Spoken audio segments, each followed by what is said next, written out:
My name is Heather Allen, and this is my PowerPoint on leadership perceptions based on gender.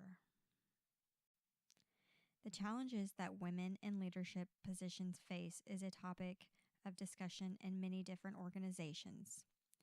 It has been over half a century since women began joining the workforce in masses, but only in the last couple decades have women been promoted into leadership positions.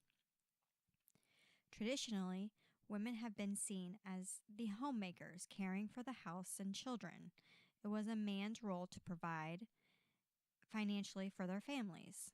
As this dynamic has shifted and women have been promoted into higher leadership roles, views on gender norms and stereotypes have not kept pace.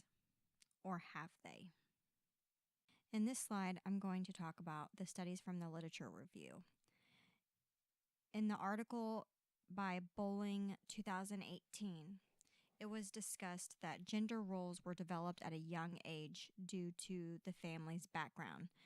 The family's background has significant influence on these attitudes, especially depending on whether the child had a working mother or a stay-at-home mother.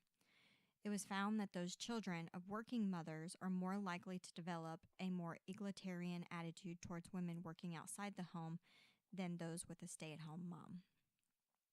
In my second source, Cragen and Summerow 2014, the study showed that men are relied heavily upon in redefining the traditional notion of men and women and what it's like or what it means to be a man, and that if men were to redefine those traditional notions, that maybe women would be more accepted in leadership positions and working outside the home. In Cornfield 2017, she discussed that society says that if women have it all, then they're more successful than those women who do not have it all. And regardless of the stressors that those women face and what they go through, it all goes back to if that woman has it all. And if they do, then they're looked at as being more successful. In Springer 2016, this was by far the most interesting research that I read throughout all my literature review. She discussed how men and women's brains are different and how women's brain have more white matter than men's brains. Men's brains have more gray matter. And how women's brains, even in rest, in a deep rest, they still have all points firing in their brain. And men's brain, when they're at rest, they just have one little portion that is still lit up and firing, and that's telling them to breathe or, waking them up to tell them they have to go to the bathroom and things like that. The next source is Gayton 2014, where they talked about how women suffer from depression and anxiety. It's more common in women than it is in men. And I thought it was interesting because throughout all the research, it was all about women that are struggling or facing these difficult times trying to find their place in an organization, whether that be a leadership position or not. And is it because they face all of these stressors and speed bumps that they have more depression and anxiety than men, because men don't face some of those same stressors and that tape, that yellow tape that says do not cross, kind of. And the last source that I want to talk about is Davis Cabinkio Kraus 2010. This was interesting because there was a study done that there was a male leader and a female leader, and it was shown that they both had a dominating conflict style when dealing with their subordinates. And once the researchers went back and they talked to the subordinates, it was referred that the women were looked about as more as they were looked at as more negative because of their dominating conflict style. And it was just something that the men were known to have, so that was fine. But women in the stereotypical characteristics are not supposed to be dominating. They're supposed to be understanding and soft spoken. So I thought this was interesting that they actually had subordinates saying that women were looked at as more negative because they had this dominating conflict style. In this slide, I wanted to show you a little bit about the demographics that I found in my survey. So as you can tell that there are more women than men. I had 58.3%, which was 175 women. In men, I had 125. In the ethnicity category, there was more white participants at 238. Hispanic or Latino were 10. American Indian or Alaska Native were 2. Asian was 22. Native Hawaiian or Pacific Islander 1. And African American or other was 27. There are obviously more white participants that took this survey than anything, but it was nice to kind of see that I did get a couple of the different categories. In the age range, you can tell that there's a big difference, but the majority of the participants were ages 30 to 39. Also, the education level. I was really excited about this because I did get a vast majority of different education levels. But as you can see, the majority of the participants come from the bachelor's degree category. In the occupation category, there were quite a few groups of different occupations such as education, government, insurance, financial, healthcare, hospitality, retail, manufacturing, and other. The majority of the individuals were in that other category. And then the last category, the participant held a leadership position in their occupation. And as you can see, the majority of participants did not. However, 117 people do hold a leadership position and 183 do not. I thought that that would give me a good outlook on what they thought, what the participants thought in this survey. In this slide, I'm going to talk about the opinions of the participants regarding agenic and communal characteristics by age group. In Table 2, this table represents the opinions of assertive, dominant, and ambitious women in leadership roles based on age, of course. And the total number of participants, 162, which accounts for 54%, believe that these characteristics are positive in women in leadership. There are 91 participants, or 30.3%, that believe that these characteristics are neutral. And then you have 47 or 15.6% that believe that these characteristics are negative in women in leadership. Looking in depth at each age group, you can see 18 to 21, there was only 2 participants, and so one of them felt positive and one of them was neutral. In 22 to 29, you have 42 or 60%, which is the majority that feel like these characteristics are positive. You have 16 participants, or 22.8%, that feel like these characteristics are negative. And then you have 13 or 18.5% that believe that these characteristics are neutral. If you look at the age range 40 to 49, It shows that there's 29 participants, which accounts for 46.7%. But then if you look at the neutral category, there's 27 participants and 43.5%. So those participants in that age group were really kind of split. There's only 6 participants, or 9.6%, that believe that these characteristics are negative. Also, when you're looking at let's go back to the 22 to 29, as you can see, throughout all of the age groups, the majority feel like they're positive, and then you have neutral, and then you have negative.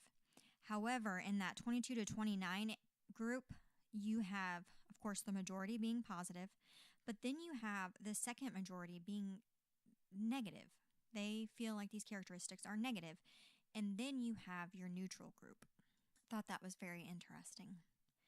In the next table is table 7, and we are going to discuss the opinions of caring, understanding, and sensitive women in leadership roles based on age again. So it's the exact same information. It's the same participant group. So in the 18 to 21, you have your 50% and 50%. And then, so in the 22 to 29, you can see that the majority feels like these characteristics are positive. And then you have your 30% that feels like it's neutral and 10% that feel like they're negative. And if you continue to look down further at the numbers, so the age group 50 to 59 and 60 and older, they were in the 77-73% area of being positive. So the negative was very low and the neutral was somewhat low. But the majority, like we've said, the majority of these participants feel like these characteristics are positive for women in leadership. In this slide, I'm going to discuss the opinions regarding agenic and communal characteristics by education level. In these two tables, you can see that the total numbers on both tables are almost exactly the same as the last two tables in the last slide, because this is the exact same information. It's just based on education level instead of age. So looking in more depth at the education level, you can see that the majority of the participants feel like these characteristics, assertive, dominant, and ambitious characteristics, are positive for women in leadership. And then you have your neutral group, which is the second majority, and then you have your third majority of being negative, that they feel like these characteristics are negative. Looking at the bachelor's education level, there are 73 participants, or 55.3%, that feel like these characteristics are positive. You have 15 participants, or 11.1%, that feel like these characteristics are negative, and you have 46 participants, or 34.3%, that feel like these characteristics are neutral. In the graduate level, you can see that it has 57.1% of their participants feeling that these characteristics are positive. You have 10.2% that feel like they're negative, and 32.6% that feel like they're neutral.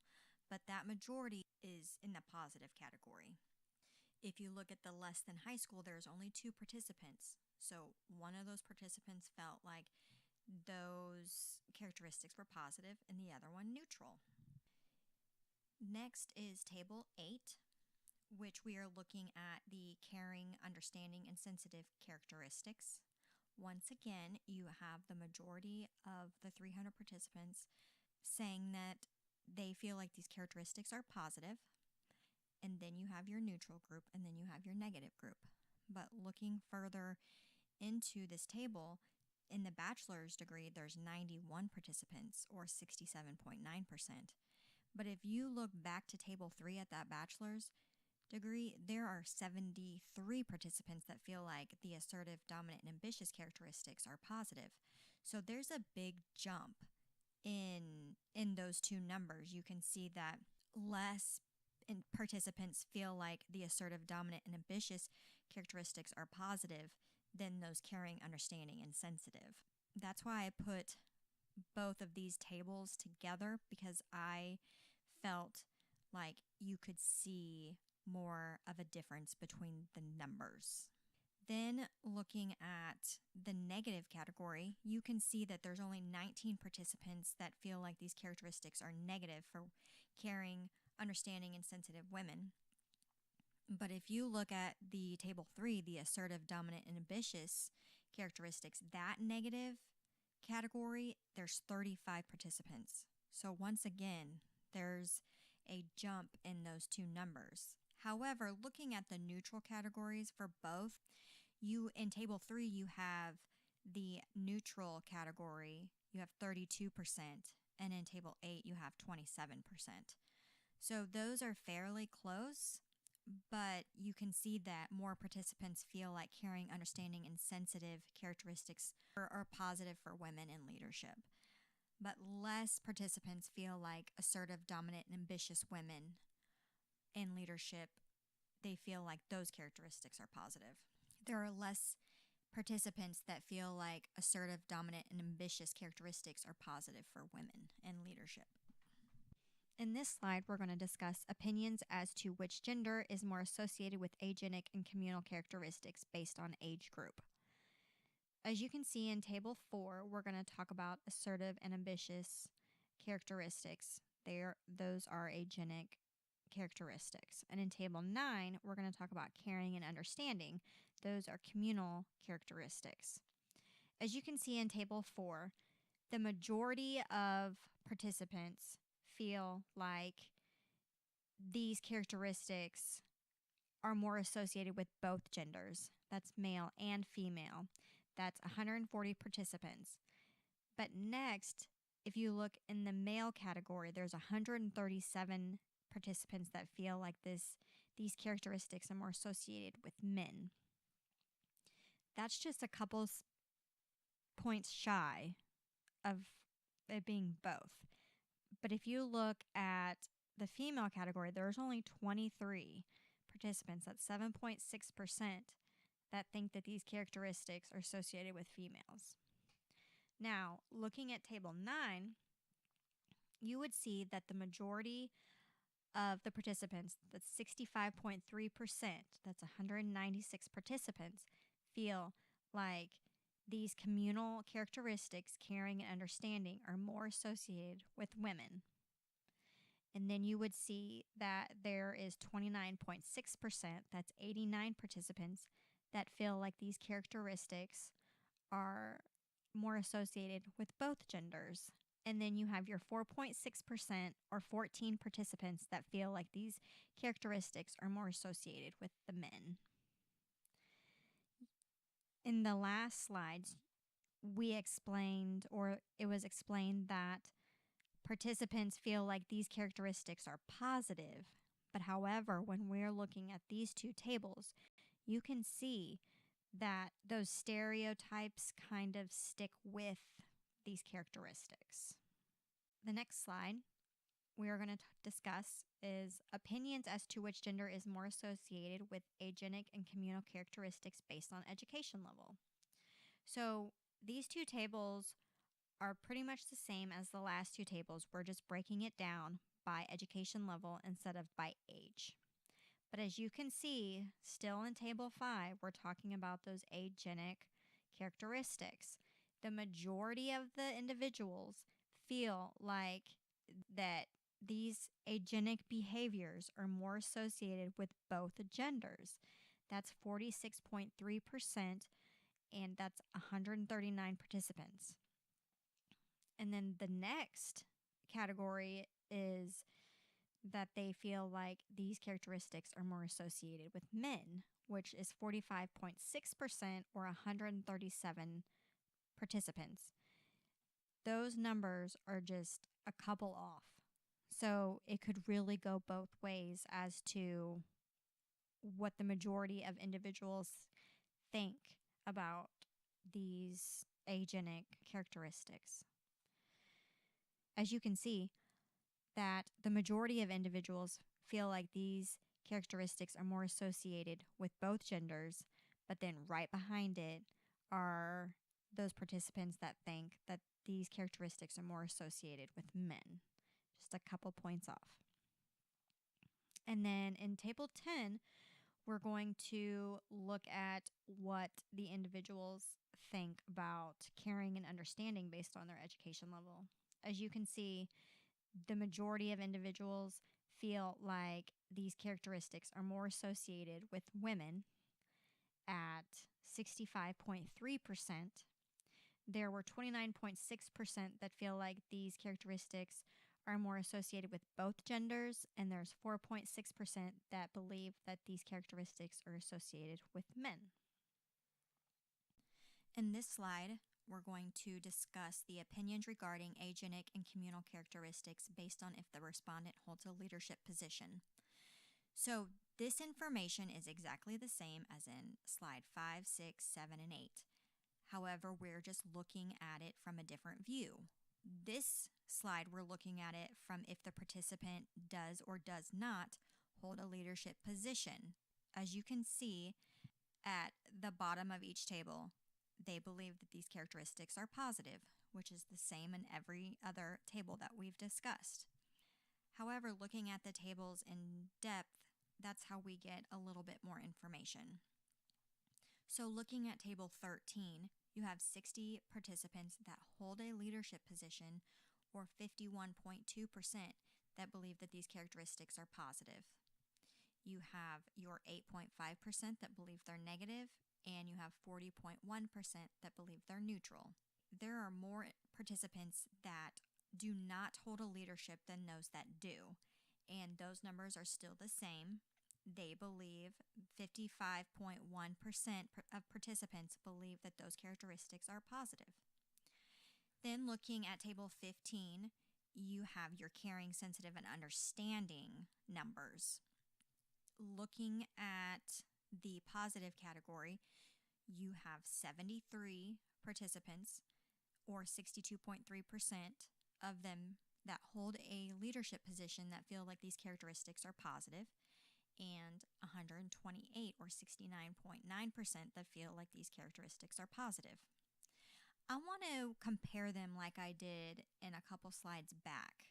So looking at table 13, there are 60 participants that feel like assertive, dominant, and ambitious women are positive. However, looking at table 15, there are more people. So there's 73 people that feel like these characteristics are positive. And then table 13, although these slides have the same exact information, I want to look at them a little bit more in depth and compare them. So there are 60 participants that hold a leadership position that feel like those agenic characteristics are positive, and there are 73 participants that feel like those communal characteristics are positive. However, when looking at both of those tables, you can see that there are more participants that feel like those communal characteristics are positive for women, and less participants that feel like those agenic characteristics are positive. And that's for if they hold a leadership position. If they do not hold a leadership position, it's the same thing. So there's 101 participants that feel like those characteristics, those agenic characteristics, are positive, and there's 128 participants that feel like those communal characteristics are positive. However, there are more participants that feel like those communal characteristics are positive than those participants that feel like the agenic characteristics are positive. I think that is extremely interesting to see that, although throughout this entire presentation and each table, the majority of participants feel like these characteristics are positive. However, there are more participants that feel like communal characteristics are positive than those participants that feel like agenic characteristics are positive. The next slide that I'm going to discuss is opinions regarding agenic and communal characteristics based on gender. So, table 16 is opinions of assertive, dominant, and ambitious women in leadership roles based on gender. As you can see, that the majority of men and women believe that these characteristics are positive. So women account for 59.4% and men account for 45.6%. There are the next group of respondents fall into the neutral category, in which 53 women, which accounts for 30.2%, believe that these characteristics are neutral, and 50 men, or 40%, believe that these are neutral. And then also negative, there are both 18 men and women that believe these characteristics are negative in women in leadership roles. The next table is table 17, in which is talking about those communal characteristics, so caring, sensitive, and understanding. As you can see in this table as well, the majority of the respondents feel like these characteristics are positive in women in leadership. So women account for 69.7% and men account for 63.2%.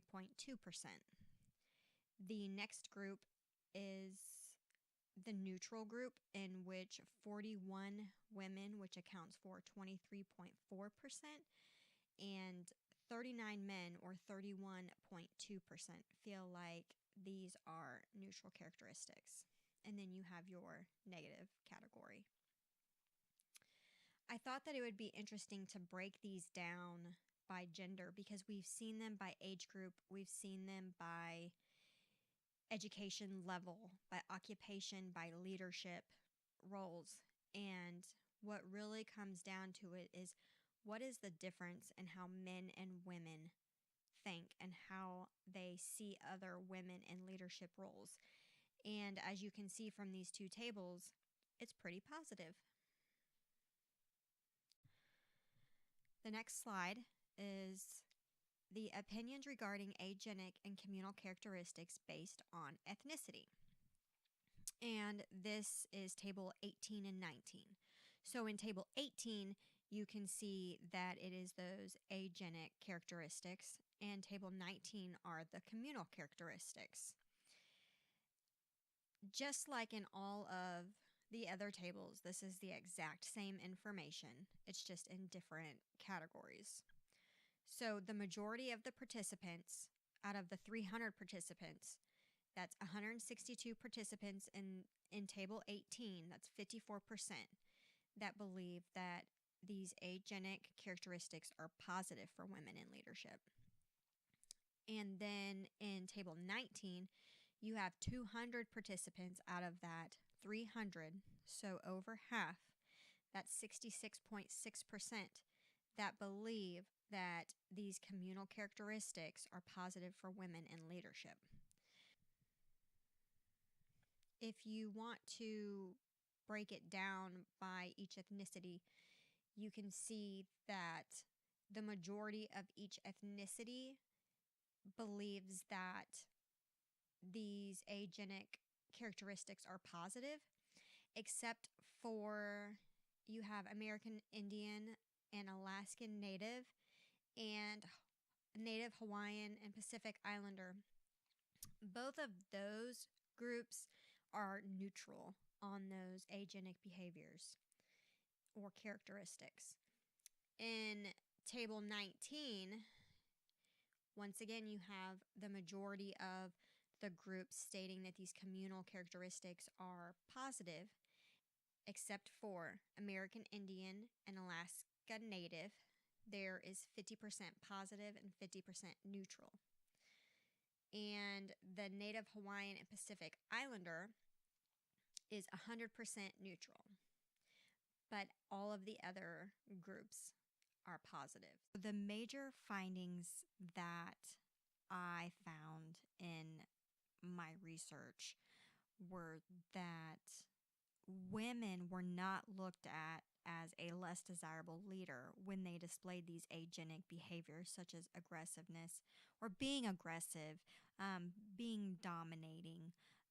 They weren't looked at as less desirable. It was a positive characteristic, which really blew my mind because I wouldn't think it would be like that. I think that, like the research that I referenced in my slide in the beginning, was the Davis, Cabinkio, and Kraus 2010, that it was found that the female managers were viewed more negatively than men, even though they had the same dominating conflict style. So I thought that women would be looked at as a less desirable leader.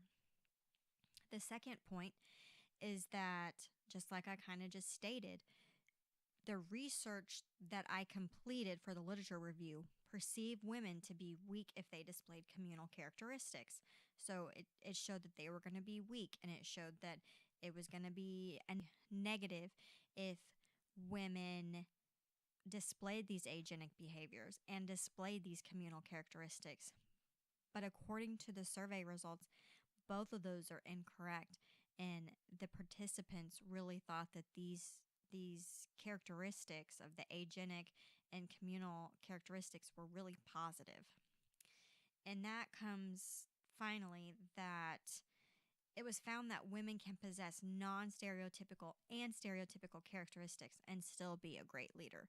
So both of my research questions that I discussed in my paper were proven to be wrong. So that was a good finding, I believe, and it shows that I think that is a good finding, and I think it shows that I may have gone in with this mindset, but I tried to put any bias aside, and I believe I did a good job of that because this was my end result was something totally different than what I went into this presentation and paper with. That I came out with a different outlook. Future research. I believe that this can go multiple different ways. So I believe that there could be further research to include respondents located outside the United States to determine how different countries perceive women in leadership. And that would be countries. You can also break it down into which, religions. Um, are there different religions that perceive women in leadership to be bad, or perceive women that or women can't be in leadership at all? The next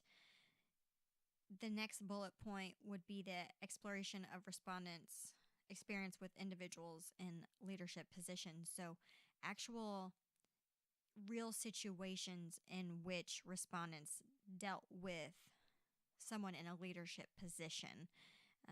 Was it good? Was it bad? Kind of what's going on. That's more of an open-ended research that would need to be done.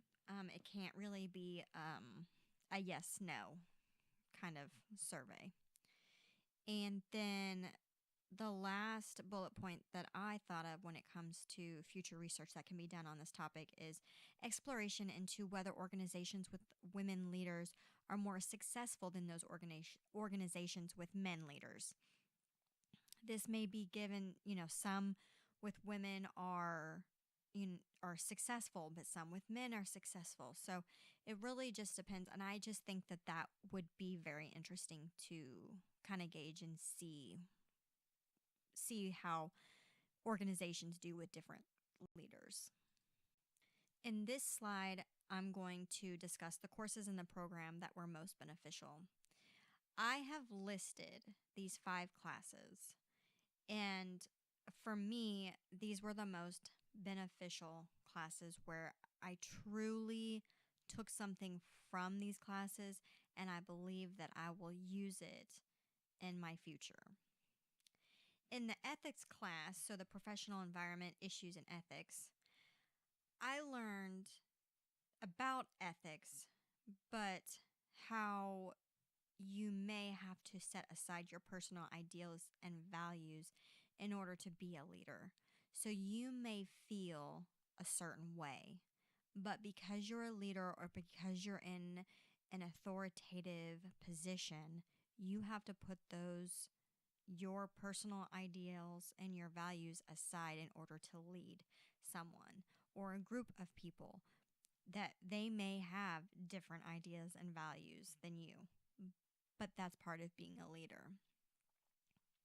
I never thought about ethics in that way, that I would have to put my ideals and values aside in order to lead a group or a person, and to be a good leader.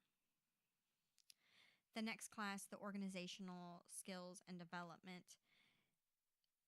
One thing that really sticks out to me still to this day is whenever we read J.P. Cotter's Transforming Organizations, Why Firms Fail. That was interesting going through that book and realizing how to help people accept change that don't like change. And such as communication, having a vision of the change, having patience, having a positive attitude, and being flexible. I am not a person that really likes change, but it happens all the time. And as long as there's communication and somebody can, explain that vision, have patience with you, to kind of explain it and show you that this is going to be good, and being flexible. So you may not be happy about it, but somebody that says, I know you're not happy about this, but hey, we can work through it. I think that is really important. And I think that I will continue to use J.P. Cotter's ideals going forward. The next class I want to talk about is Foundations of Leadership. I learned a lot about myself in this class, and honestly, how I was not a great leader at that point in my life. All of those self-evaluations, and we did a journal at the end of each module, and it was just kind of, what did you learn? What were your aha moments? And that really helped me realize what I needed to change and what I needed to look more into or read more about. I learned that I don't take the initiative, or make decisions. I'm a very passive person and an emotional person. I let my emotions get the best of me. And that is something that I have always worked towards or worked at in my professional life and my personal life. It is something that I struggle with all the time. And this class really taught me the things that I needed to improve on in order to be a good leader or to even travel down that road, start down that path of being a good leader. The fourth class is the conflict management and negotiation. This class taught me how terrible I am with conflict and that I try to avoid conflict because I want to make people happy and I want to maintain my relationships. But I learned that this is bad because I tend to harbor those hostile feelings, and that person may have forgot about something that they said to me or an issue that we had. But since I never brought it up and I never said, hey, I have a problem with this, then it's gone away for them, but it's gone deep down inside of me, and it leads to more issues with me and that person, and they don't even know about it. So I learned a lot about that as well. And this last class, the professional project class, this has taught me a lot about patience and not going off the deep end and staying on track. There have been very few deadlines because this project is this class. And I created a deadline calendar with not only Dr. Morris's deadlines, but my own in order to keep me on track.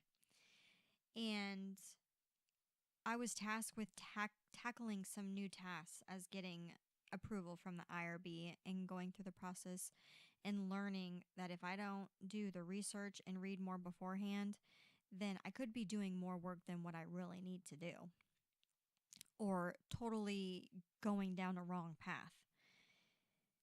This class was stressful because I am working full time. I have a 5 year old and I'm going to school, and plus all my mommy and wifely duties. So this time has been stressful, but overall, it's been a great experience. I'm very proud of myself in the work that I've done. And this class has taught me really to stay on track, and no one's going to keep me on track but myself. And it's been a really good class. The final slide that I want to talk about are my current and future career goals. So, currently, I am in a position, and it's not a leadership position at all. Um, and there's no real position for me to move up in within my division because we're a really small 8-person division.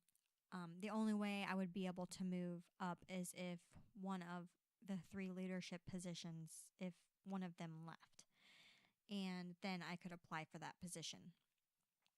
But currently, I just am trying to get through school and then see where the road leads me and maybe apply for another job. Maybe sit here for a little bit longer and, figure out what I really want to do. I believe that my family's goals are to move within the next year, and I think we're going to go south. So that would be a new start for me, and I'm pretty excited about that. And really, my future career goals are once I get some experience in being more of a supervisor and being that leader, then I can go into an organization as a director or as a manager or supervisor. I think that getting my master's degree is going to open up a lot of doors, and I just need to be more open minded about it and not think about all the things that can go wrong. This is the end of my presentation. I hope you enjoyed it, and thank you very much for your attention.